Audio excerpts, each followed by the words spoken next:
Antony, 44 to 30 B.C. 1. Antony and Brutus. The assassination of Caesar was one of the major tragedies of history, not merely in the sense that it interrupted a great labor of statesmanship and led to 15 years more of chaos and war. Civilization survived, and Augustus completed what Caesar had begun. It was a tragedy also in the sense that probably both parties were right. The conspirators in thinking that Caesar meditated monarchy, Caesar in thinking that disorder and empire had made monarchy inevitable.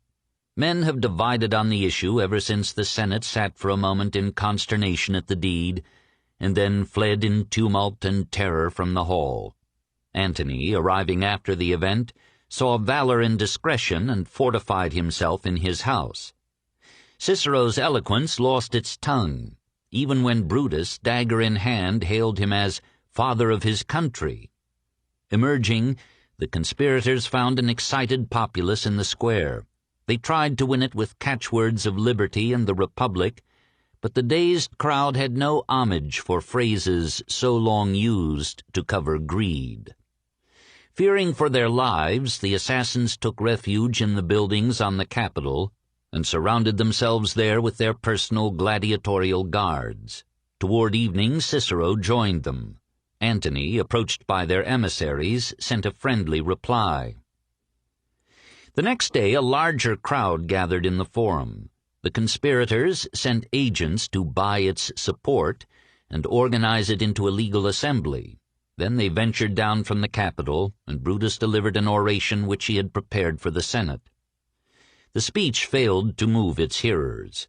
Cassius tried and was met with cold silence. The liberators returned to the Capitol, and as the crowd thinned out they stealthily departed to their homes. Antony, thinking himself Caesar's heir, obtained from the stunned Calpurnia all the papers and funds that the dictator had left in his palace. At the same time he secretly summoned Caesar's veterans to Rome. On the 17th, by his authority as tribune, he convened the Senate and astonished all parties by his amiability and calm. He accepted Cicero's proposal for a general amnesty and agreed that Brutus and Cassius should receive provincial governorships, i.e., flight with safety and power, on condition that the Senate should ratify all the decrees, legislation, and appointments of Caesar. Since a majority of the Senate owed office or emoluments to these acts, it consented, and when it adjourned, Antony was acclaimed as a statesman who had snatched peace out of the jaws of war. That evening he entertained Cassius for dinner. On the 18th, the Senate met again, recognized Caesar's will, voted him a public funeral, and appointed Antony to deliver the customary eulogy. On the 19th, Antony secured the will from the Vestal Virgins with whom it had been deposited, and read it, first to a small, then to a larger gathering. It bequeathed Caesar's private fortune to 3 grandnephews, and, to the astonishment and anger of Antony, named one of them, Caius Octavius, as adoptive son and heir. The dictator had devised his gardens to the people as a public park, and had left 300 sesterces to every citizen of Rome. The news of these benefactions spread through the city, and when, on the 20th, Caesar's body, which had been embalmed in his home, was brought into the Forum for the last rites, a great concourse of people, including Caesar's veterans, gathered to do him reverence. Antony seems to have spoken at first with cautious restraint, but as he went on, his pent-up feelings flared into eloquence. When he raised from the ivory bier the torn and bloody robe through which Caesar had been stabbed, the emotions of the crowd were stirred beyond control. Amid weird wailing and frenzied cries, men gathered wood anywhere and built a fire beneath the corpse. Veterans threw their weapons upon the pyre as an offering. Actors threw their costumes, musicians their instruments, women their most precious ornaments. Taking brands from the fire, some enthusiasts sought to burn down the houses of the conspirators. But these buildings were well guarded, and their masters had fled from Rome. A large part of the crowd stayed all night long by the smoldering pyre. Many Jews, grateful for Caesar's sympathetic legislation, remained there 3 days, intoning their ancient funeral chants. During those days, riots surged through the capital. At last Antony directed his soldiers to restore order and to fling persistent marauders from the Tarpeian Rock. Antony was one half of what Caesar had been, as Augustus would be the other half. Antony was a good general, Augustus a superlative statesman. Neither would be both. Born in 82 B.C., Antony had spent a large part of his life in camps and more in the quest of wine, women, good food, and fun. Though of high lineage and handsome features, he had the characteristic virtues of the common man: strength of body, animal spirits, good nature, generosity, courage, and loyalty. He had scandalized even Caesar by keeping a harem of both sexes in Rome and traveling with a Greek courtesan in his litter. He had bought in Pompey's house at auction, occupied it, and then refused payment. Now he found in Caesar's papers, or, some said, placed there, whatever it suited him to find: appointments for his friends, decrees for his purposes, perquisites for himself. In 2 weeks' time he had paid off $1,500,000 in debts and had become a rich man. He seized the $25 million that Caesar had deposited in the Temple of Ops and took another $5 million from Caesar's private treasury. Noting that Decimus Brutus, whom Caesar had appointed governor of Cisalpine Gaul, had assumed that lucrative office despite sharing in the assassination of Caesar, Antony passed through the assembly a bill giving himself that strategic province and consoling Decimus with Macedonia. Likewise, Marcus Brutus and Cassius were to surrender Macedonia to Decimus and Syria to Dolabella, and were to content themselves with sharing Cyrene and Crete. Alarmed by Antony's spreading power, the Senate invited to Rome, as a foil to him, Caesar's adopted son. Caius Octavius, who was to make himself the greatest statesman in Roman history, was 18 years old in 44. By natural custom he took his adoptive father's name. Adding to his own as a modifier, he became Caius Julius Caesar Octavianus, until, 17 years later, he received that lofty name of Augustus by which the centuries have known him. His grandmother was Caesar's sister Julia. His grandfather had been a banker of plebeian stock at Velitri in Latium. His father had served as plebeian aedile, then praetor, then governor of Macedonia. The boy was trained to Spartan simplicity and educated in the literature and philosophy of Greece and Rome. In the last 3 years he had lived a good part of the time in Caesar's palace. It was one of the sorrows of Caesar's life that he had no legitimate son, and one of his profoundest insights that he adopted Octavius. He took the boy with him to Spain in 45, and was pleased to see the courage with which the frail and nervous invalid endured the perils and hardships of the campaign. He had him carefully instructed in the arts of war and government. Many statues have made his features familiar: refined, delicate, serious, at once diffident and resolute, yielding and tenacious. An idealist forced to be a realist, a man of thought painfully learning to be a man of action. He was thin and pale and suffered from a poor digestion. He ate little, drank less, and outlived the strong men around him by abstinence and the regularity of his life. Late in March of 44, a freedman arrived at Apollonia, in Illyria, where Octavian was stationed with the army, and brought the news of Caesar's death and will. The sensitive youth was horrified at men's ingratitude. All his love for the great-uncle who had so cherished him and had worked so feverishly to rebuild a shattered state welled up in him and filled him with a silent resolve to complete the labors of Caesar and avenge his death. He rode down to the sea, crossed to Brundisium, and hastened to Rome. His relatives there advised him to stay in hiding lest Antony destroy him. His mother likewise recommended inaction, but when he scorned such a course she rejoiced, merely suggesting that whenever possible he should use patience and subtlety rather than open war. He followed this wise counsel to the end. He visited Antony and inquired what was being done against Caesar's enemies. He was shocked to find Antony busy planning to lead an army against Decimus Brutus, who had refused to surrender Cisalpine Gaul. He asked Antony to disburse Caesar's legacies according to will, especially the $45 bequeathed to every citizen. Antony saw many reasons for delay. Octavian thereupon distributed the money to Caesar's veterans, out of funds borrowed by him from Caesar's friends, and with this approach organized his own army. Infuriated by the insolence of this boy, as he called him, Antony announced that an attempt had been made upon his life, and that the would-be assassin had named Octavian as the instigator of his plan. Octavian protested his innocence. Cicero took advantage of the quarrel to persuade him that Antony was a ruffian who must be defeated. Octavian agreed, joined his 2 legions with those of the consuls Hirtius and Pansa, and marched with them northward to battle Antony. Cicero lent this new civil war the aid of his invective in 14 powerful Philippics against the public policy and private life of Antony, some delivered to the Senate or the Assembly, the rest published as propaganda broadcasts in the best tradition of martial blackening. In the ensuing engagement at Modena, Antony lost and fled, 44.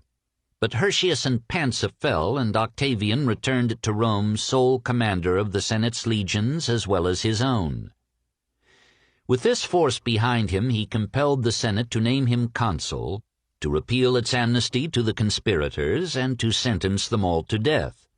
Discovering that Cicero and the Senate were now his enemies and were merely using him as a temporary tool against Antony, he composed his differences with Antony and formed with him and Lepidus the Second Triumvirate, 43-33. Their combined armies marched into Rome and took it without resistance. Many of the senators and conservatives fled to South Italy and the provinces. The Assembly ratified the triumvirate and gave it full power for 5 years. To pay their troops, replenish their coffers, and revenge Caesar, the 3 men now let loose the bloodiest reign of terror in Roman history. They listed 300 senators and 2,000 businessmen for execution, and offered 25,000 drachmas, $15,000, to any freeman, and 10,000 to any slave who would bring in the head of a person proscribed. To have money became a capital crime. Children to whom fortunes had been left were condemned and killed. Widows were shorn of their legacies. 1,400 rich women were required to turn over a large share of their property to the triumvirs. At last even the savings deposited with the Vestal Virgins were seized. Atticus was spared because he had helped Antony's wife Fulvia. While acknowledging the courtesy, he sent great sums to Brutus and Cassius. The triumvirs set their soldiers to guard all exits from the city. The proscribed hid in wells, sewers, attics, chimneys. Some died resisting, some submitted quietly to their slayers. Some starved, hanged, or drowned themselves. Some leaped from a roof or into a fire. Some were killed by mistake. Some, not proscribed, committed suicide on the bodies of slain relatives. Salvius the tribune, knowing himself doomed, gave a last feast to his friends. The emissaries of the triumvirs entered, cut off his head, left his body at the table, and bade the feast go on. Slaves took the opportunity to get rid of hard masters, but many fought to the death to protect their owners. One disguised himself as his master and suffered decapitation in his stead. Sons died to protect their fathers, others betrayed their fathers to inherit a part of their fortunes. Adulterers or deceived wives surrendered their husbands. The wife of Coponius secured his safety by sleeping with Antony. Antony's wife, Fulvia, had tried to buy the mansion of her neighbor Rufus. He had refused to sell. Now, though he offered it to her as a gift, she had him proscribed and nailed his severed head to his front door. Antony placed Cicero high on the list of those who should be killed. Antony was the husband of Clodius's widow and the stepson of the Catilinarian Lentulus, whom Cicero had slain in jail. and he resented with some reason the unstinted vituperation of the Philippics. Octavian protested, but not too long. He could not forget Cicero's glorification of Caesar's assassins, and the pun by which that reckless wit had excused to the conservatives his dalliance with Caesar's heir. Cicero had said of Octavian, laudandum adolescentum, ordandum tolendum. The boy is to be praised, decorated, and exalted, but tolendum also meant to be killed. Cicero tried to escape, but being buffeted and sickened by the sea, he disembarked and spent the night in his villa at Formii. The next day he wished to stay there and await his executioners, preferring them to a choppy sea. But his slaves forced him into a litter and were carrying him toward the ship, when Antony's soldiers came upon them. The servants wished to resist, but Cicero bade them set the litter down and yield. Then, his person covered with dust, his beard and hair untrimmed, and his face worn with his troubles, he stretched his head out so that the soldiers might more conveniently decapitate him. By Antony's command, Cicero's right hand was also cut off and brought with the head to the triumvir. Antony laughed in triumph, gave the assassins 250,000 drachmas, and had head and hand hung up in the forum. Early in 42, the triumvirs led their forces across the Adriatic and marched through Macedonia into Thrace. There, Brutus and Cassius had massed the last Republican army, financed by exactions beyond even Roman precedent.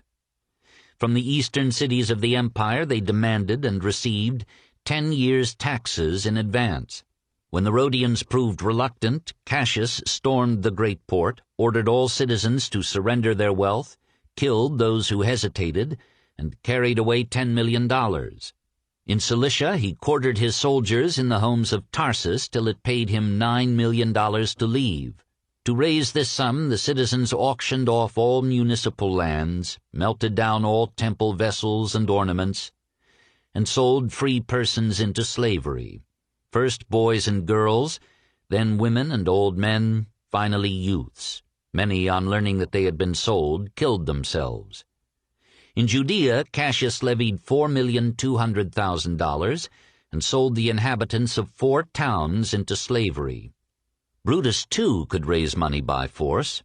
When the citizens of Lycian Xanthus refused his demands, he besieged them until, starving but obdurate, they committed suicide en masse. For the most part, Brutus, loving philosophy, tarried in Athens. But the city was filling with young Roman nobles clamoring for a war of restoration. When sufficient funds had been raised, Brutus closed his books, joined his troops with those of Cassius, and took the field. The rival armies met at Philippi in September of 42. Brutus's wing forced back Octavian's and captured his camp, but Antony's routed the legions of Cassius. Cassius ordered his shield-bearer to kill him and was obeyed. Antony could not follow up his success at once. Octavian was confined to his tent with illness, and his troops were in disorder. Antony reorganized the whole army, and after a few days' rest led them against Brutus, and put the last remnants of the Republican forces to flight. Seeing his men yield, Brutus realized, perhaps with relief, that all was lost. He threw himself upon the sword of a friend and died. Antony, coming upon the body, covered it with his own purple robe. They had once been friends. 2. Antony and Cleopatra. The old aristocracy fought its last land battle at Philippi.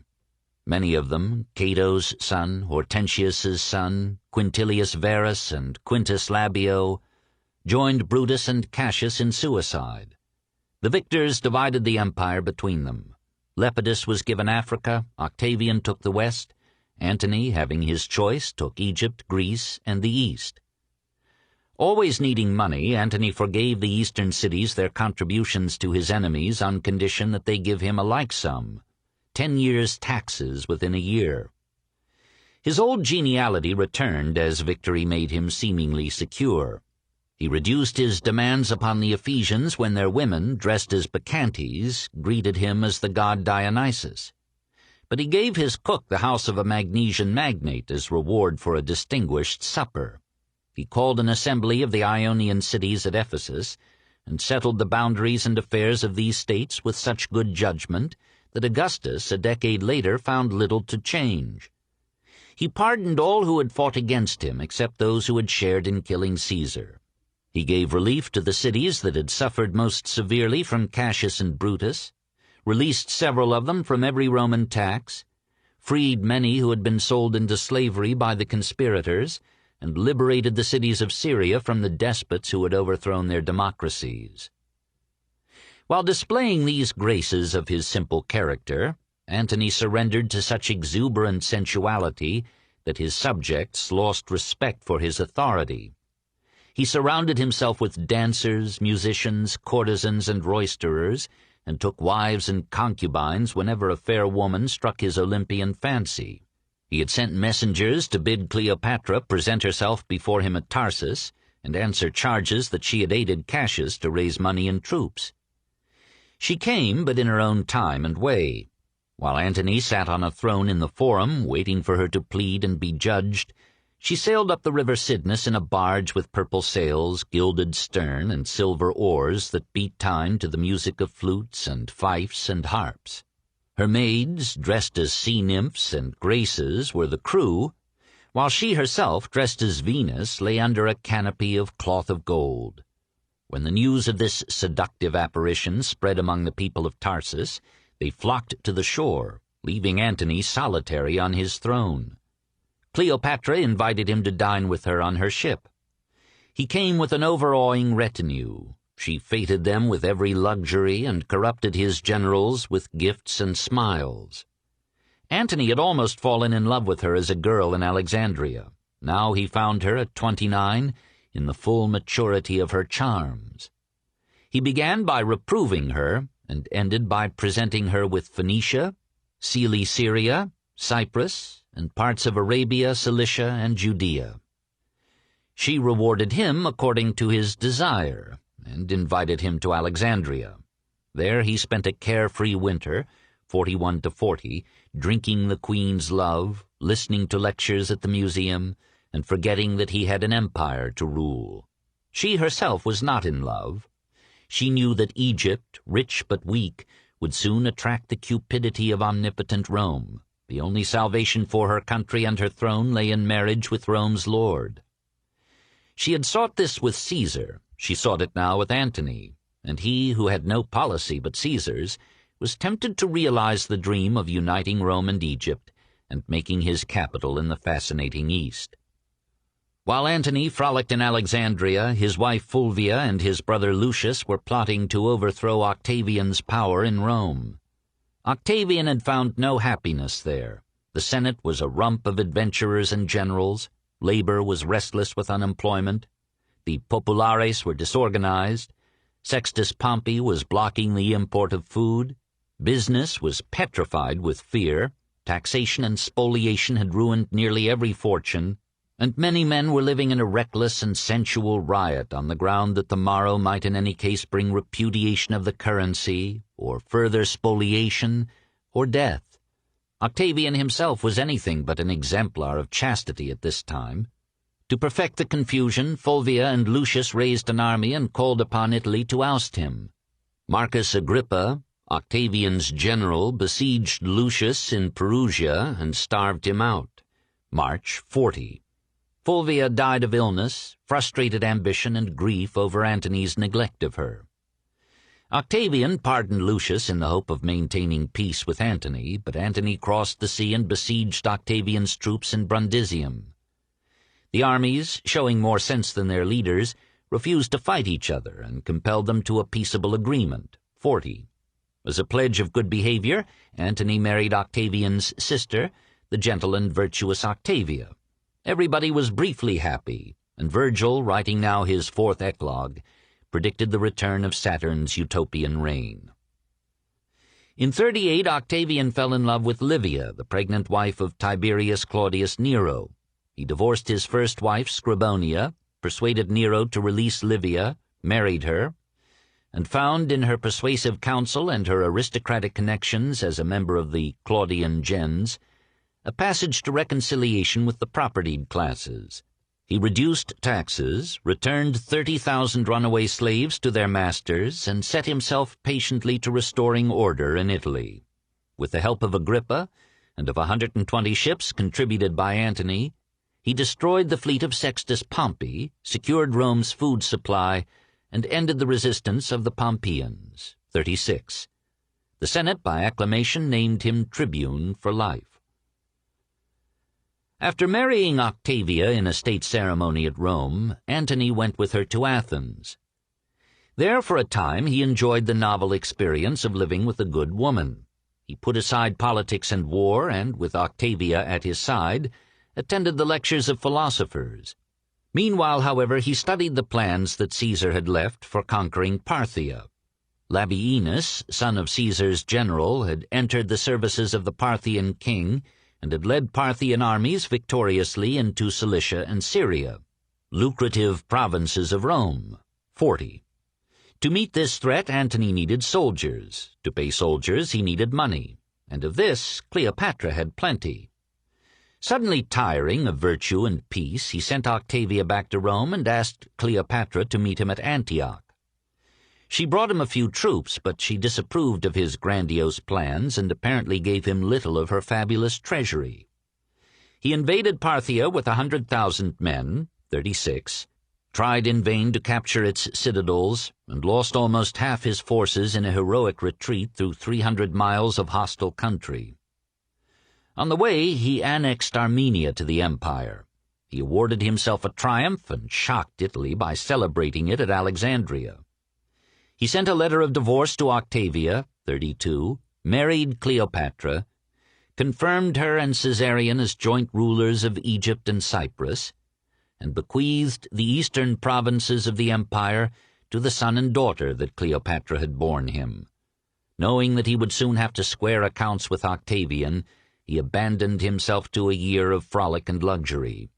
Cleopatra encouraged him to dare the last gamble for omnipotence, helped him to raise an army and a fleet, and chose as her favorite oath, "As surely as I shall one day give judgment in the Capitol." 3. Antony and Octavian. Octavia bore her rejection silently, lived quietly in Antony's house at Rome, and brought up faithfully his children by Fulvia and the 2 daughters that she herself had given him. The daily sight of her mute desolation inflamed Octavian's conviction that both Italy and he were doomed if Antony's plans succeeded. He saw to it that Italy should realize the situation. Antony had married the Queen of Egypt, had assigned to her and her illegitimate offspring the most tribute-yielding of Rome's provinces, was seeking to make Alexandria the capital of the empire, and would reduce Rome and Italy to subordinate roles. When Antony sent a message to the Senate, which he had for years ignored, proposing that he and Octavian should retire to private life, and that the institutions of the Republic should be restored, Octavian escaped a difficult situation by reading to the Senate what he claimed was Antony's will, which he had taken by force from the Vestal Virgins. It named Antony's children by Cleopatra, his sole heirs, and directed that he should be buried beside the Queen in Alexandria. The last clause was as decisive for the Senate as it should have proved suspicious. Instead of raising doubts that a will filed in Rome should have made such provisions, it convinced the Senate and Italy that Cleopatra was scheming to absorb the empire through Antony. With characteristic subtlety, Octavian declared war, 32, against her rather than Antony, and made the conflict a holy war for the independence of Italy. In September 32, the fleet of Antony and Cleopatra sailed into the Ionian Sea, 500 warships strong. No such armada had been seen before. Supporting it was an army of 100,000 infantry and 12,000 cavalry, mostly supplied by Eastern princes and kings in the hope of making this a war of liberation from Rome. Octavian crossed the Adriatic with 400 vessels, 80,000 foot, 12,000 horse. For almost a year the rival forces prepared and maneuvered. Then, on September 2nd, 31, they fought at Actium, in the Ambracian Gulf, one of the decisive battles of history. Agrippa proved the better tactician, and his light ships more manageable than Antony's heavy-towered leviathans. Many of these were consumed by fires set by burning brands cast upon them by Octavian's crews. Some sailors, says Dio Cassius, perished by the smoke before the flames could reach them. Others were cooked in their armor, which became red-hot. Others were roasted in their vessels as though in ovens. Many leaped into the sea. Of these, some were mangled by sea monsters, some were shot by arrows, some were drowned. The only ones to obtain an endurable death were those who killed one another. Antony saw that he was losing and signaled to Cleopatra to carry out their prearranged plan for retreat. She headed her squadron southward and waited for Antony. Unable to extricate his flagship, he abandoned it and rowed out to hers. As they sailed for Alexandria, he sat alone on the prow, his head between his hands, conscious that everything was lost, even honor. From Actium, Octavian went to Athens, thence to Italy to quell a mutiny among his troops, who clamored for the plunder of Egypt, then to Asia to depose and punish Antony's adherents, and raise new funds from long-suffering cities. Then to Alexandria, 30. Antony had left Cleopatra and was staying on an island near Pharos. Thence he sent offers of peace, which Octavian ignored. Unknown to Antony, Cleopatra sent Octavian a golden scepter, crown, and throne as tokens of her submission. According to Dio, he replied that he would leave her and Egypt untouched if she would kill Antony. The beaten triumvir wrote to Octavian again, reminding him of their former friendship and of all the wanton pranks in which they had shared as youths, and agreed to kill himself if the victor would spare Cleopatra. Again Octavian made no reply. Cleopatra gathered all that she could of the Egyptian treasury into a palace tower and informed Octavian that she would destroy it all, and herself, unless he granted an honorable peace. Antony led what small forces remained to him in a last fight. His desperate courage won a temporary victory. But on the next day, seeing Cleopatra's mercenaries surrender and receiving a report that Cleopatra was dead, he stabbed himself. When he learned that the report was false, he begged to be brought to the tower in whose upper chambers the queen and her attendants had locked themselves. They drew him up through the window, and he died in her arms. Octavian allowed her to come forth and bury her lover. Then he granted her an audience, and, immune to what lure survived in a broken woman of 39, he gave her terms that made life seem worthless to one who had been a queen. Convinced that he intended to take her as captive to adorn a Roman triumph, she arrayed herself in her royal robes, put an asp to her breast, and died. Her handmaidens, Charmian and Iris, followed her in suicide. Octavian permitted her to be buried beside Antony. Caesarion, and Antony's eldest son by Fulvia, he slew. The children of Antony and the queen he spared and sent to Italy, where Octavia reared them as if they were her own. The victor found the Egyptian treasury intact and as abundant as he had dreamed. Egypt escaped the indignity of being named a Roman province. Octavian merely mounted the throne of the Ptolemies, succeeded to their possessions, and left a praefectus to administer the country in his name. Caesar's heir had conquered those of Alexander and absorbed Alexander's realm. The West, again, as at Marathon and Magnesia, had triumphed over the East. The battle of the giants was over, and an invalid had won. The Republic died at Pharsalus. The Revolution ended at Actium. Rome had completed the fatal cycle known to Plato and to us. Monarchy, aristocracy, oligarchic exploitation, democracy, revolutionary chaos, dictatorship. Once more, in the great systole and diastole of history, an age of freedom ended, and an age of discipline began.